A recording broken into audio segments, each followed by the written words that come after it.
ప్రతి జీవికి ప్రత్యేకమైన విసర్జక అంగాలు ఉంటాయి. వాటి గురించి టుడే మనం తెలుసుకుందాం. ఓకే. నెంబర్ 1 వానపాము మరియు జలగ. విసర్జక అంగాలు వృక్కాలు మరియు నెప్రిడియా. ఓకేనా. నెక్స్ట్ నెంబర్ 2 పీత మరియు రొయ్య. ఓకేనా. పీత రొయ్య యొక్క విసర్జక అవయవాలు హరిత గ్రంథులు. ఓకేనా. నెక్స్ట్ నెంబర్ 3 మానవుని యొక్క విసర్జక అవయవము చర్మము మరియు మూత్రపిండాలు. ఓకే. నెక్స్ట్ నెంబర్ 4 అమీబా యొక్క విసర్జక అవయవం శరీర కూడ్యము. వీటిని సంకోచ రిక్టికలు అని కూడా అంటారు. ఓకేనా.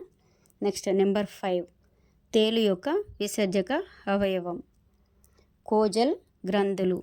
నెక్స్ట్ నెంబర్ 6 కీటకాల యొక్క విసర్జక అంగాలు మాల్ఫీజియన్ నాళికలు. ఓకేనా. నెక్స్ట్ నత్తల యొక్క విసర్జక అవయవాలు కీబార్స్ అవయవం. ఓకేనా. నెక్స్ట్ నెంబర్ 8 ఆల్చిప్ప యొక్క విసర్జక అవయవం బోజానస్ అవయవం.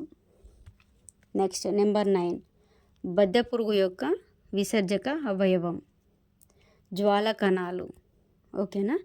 ఇవన్నీ విసర్జక అవయవాలు. అన్నీ కరెక్ట్గా గుర్తుపెట్టుకోండి. అన్నీ ఇంపార్టెంట్ క్వశ్చన్స్. ఓకేనా.